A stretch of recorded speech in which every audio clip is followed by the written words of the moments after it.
వేములవాడ శ్రీ రాజరాజేశ్వర స్వామి అనుబంధ దేవాలయమైన మామిడిపల్లి శ్రీ సీతారామస్వామి ఆలయంలో స్వామివారి కళ్యాణ మహోత్సవం అత్యంత వైభవంగా జరిగింది.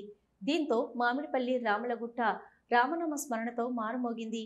ఆలయ అధికారులు స్వామివారి కళ్యాణ మండపాన్ని పచ్చని తోరణాలు, రంగురంగుల పూలతో ముస్తాబు చేశారు. అనంతరం స్వామివారి వైపు అర్చకులు, అమ్మవారి వైపు అధికారులు ఉండి ఎదుర్కోలు ఘట్టాన్ని అపూర్వంగా నిర్వహించారు. అధికారులు పట్టు వస్త్రాలు తీసుకొచ్చి స్వామివారికి సమర్పించారు. యజ్ఞాచార్యులు, వరంగంటి రామగోపాలాచార్యులు, అర్చకులు తిరునహరి కృష్ణ, లక్ష్మణ్ శ్రీ సీతారామస్వామి ఉత్సవ విగ్రహాలను నూతన పట్టు వస్త్రాలతో అలంకరించారు. పల్లెకిలో స్వామివారి విగ్రహాలను ఉంచి మంగళ వాయిద్యాలు, భక్తుల భజన, సంకీర్తనలతో ముస్తాబు చేసిన వేదికపైకి తీసుకెళ్లారు. అనంతరం వేద మంత్రోచ్చరణ మధ్య సుముహూర్తాన స్వామివారు అమ్మవారి మెడలో మాంగళ్య ధారణ చేశారు. ఈ కళ్యాణ క్రతువును వివిధ గ్రామాల నుంచి తరలివచ్చిన 30,000 మంది భక్తులు వీక్షించారు. అనంతరం వెంట తెచ్చుకున్న ఒడిబియ్యం, కట్న కానుకలను స్వామివారికి సమర్పించారు. కుటుంబ సమేతంగా మొక్కులు చెల్లించుకున్నారు. దేవాలయ అధికారులు స్వామివారి కళ్యాణానికి వచ్చిన భక్తులకు అన్ని రకాల ఏర్పాట్లు చేయడంతో పాటుగా అన్నదానం నిర్వహించారు. గ్రామస్తులు శ్రీ రామాంజనేయ సేవా సమితి సభ్యులు అన్నదాన సేవలో పాల్గొన్నారు.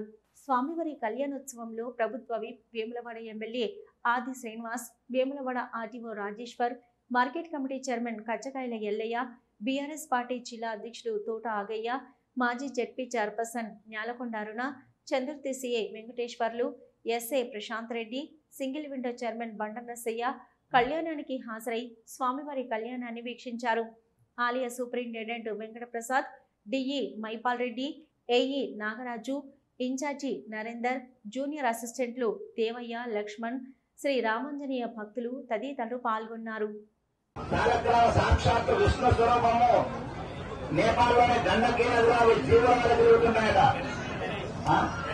గర్భపల్లి నరేష్ గారు సాలగ్రామ దానం చేస్తున్నారు. సాలగ్రామ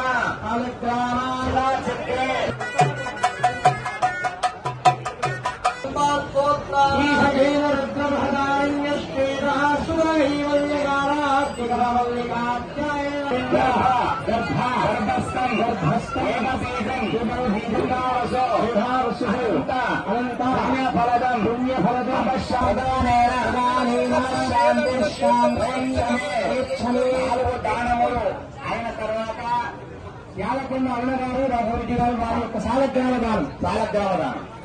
అయితే 4 దానములు అయిన తర్వాత అమ్మవారిని